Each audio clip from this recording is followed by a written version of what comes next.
What's going on, you guys? It's your Huggable Hipster here, and welcome to today's video. Today, I'm going to be talking about the top 5 things not to do when starting Dark Souls. Now, obviously, this is just an opinion video. This is something where it's advisory. I'm not saying that you have to do it. I'm not being like a gatekeeper or anything like that, but I just want you guys to know that this is just my parental content advisory.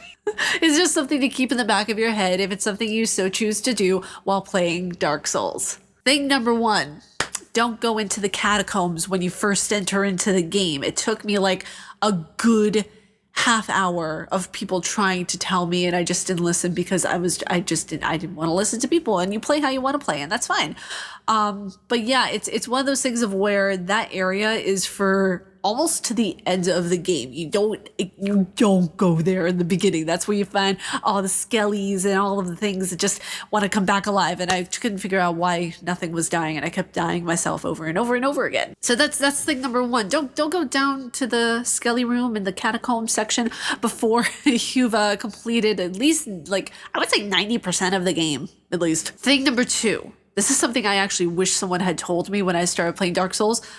Don't carry too many items at once, or else you're not gonna be able to do a sweet roll. You won't be able to dodge correctly. You'll just be a lot heavier as a character, and you don't want to do that. You don't want to make yourself too heavy. You don't want to put yourself at risk of not being able to dodge away from certain bosses or enemies in time. So worry about what you're carrying, because I think it will even say, if I remember correctly, in Dark Souls Remastered, it'll say that, you know, your weight limit has exceeded or something to that level. But yeah, don't carry too many items at once. Thing number 3. Did I do that R word correctly? 3.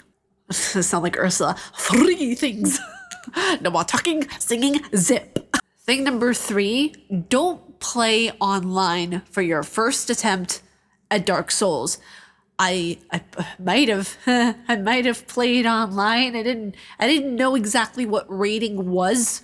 You know, whenever someone came in, they came in like as a little, like a red version of a player. They were basically invading your world, and I didn't know what invading worlds meant because I was a new little baby born Souls player that was still learning how to praise the sun, and I didn't know what raiding worlds were. So yeah, especially if you're playing on PC, turn off online. Just do it. You'll have a much easier, happier time with things. Same thing if you normally play on console and you're playing on console online, turn it off until you get accustomed to your surroundings and to your settings and all that kind of stuff. All right, we're up to number 4. Let's go. Number 4. You guys ready? I'm ready. For thing number 4, I would advise at all costs, avoid any unnecessary NPC killing. This goes for all of the Souls games. This goes for Dark Souls 1, 2, 3, Bloodborne especially. Please remember this for Bloodborne. You can get some pretty important runes if you don't kill the NPCs. I know this from experience because when you are in Bloodborne, there is an NPC that you can get a specific rune for that helps you greatly in the DLC. Don't kill the NPCs off. Don't go haphazardly all hacking and slashing and mishapping, okay? I know it's tempting. I know you're in a video game and you can do whatever you want, but that's my best advice to you. No unnecessary NPC slaughter. And the final piece of advice, there's more pieces of advice I could give, trust me.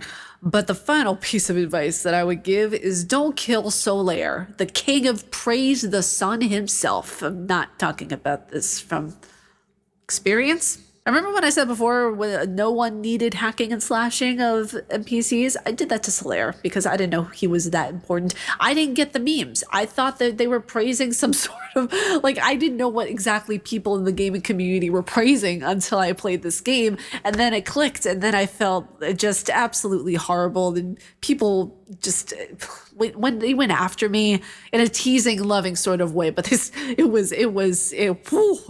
kill Solaire, okay? Not only because he's the OG, like that's it. That's pure and simple. He is the GOAT. He is the OG. He is the person. I'm personifying a game character right now. Holy shit. He is the person that you can trust with your whole life. But do not piss him off, dear friend, because whenever you do, you will see the wrath of the praise the sun. He will still continuously fight for you in different boss battles, especially the last one. So don't kill him. If you need help with a boss battle at the very end of the game and you want to go out with a bang and you want to have Solaire by your side, fighting fisticuffs and doing daggers and having, you know, opening a fresh one with the boys at the end, you need to be able to not kill Solaire. That was my top 5 advisory tips on what not to do when you are in Dark Souls. And these actually apply for a lot of Dark Souls games, not just the first one. I think especially in Dark Souls 3, but we can get into like what not to do for each Dark Souls game and Bloodborne and Sekiro and all that kind of stuff. Even though Sekiro, it's more like combat style stuff of what not to do. Let me know if you would like those videos in the comments below. But you guys, if you all like my face and what I do, please be sure to subscribe and hit the bell down below. I make videos here every day on YouTube. No promises, but I'm going to try to live stream my reaction of the Game Awards this year. I've never done that before, so we'll see what happens. But yeah, we'll schedule that. It'll be fun. If I can do it, it'll be fantastic. And you find your worth in the working world, dear hunter. Stay casually nerdy, and I will see you all in the next video. See you guys.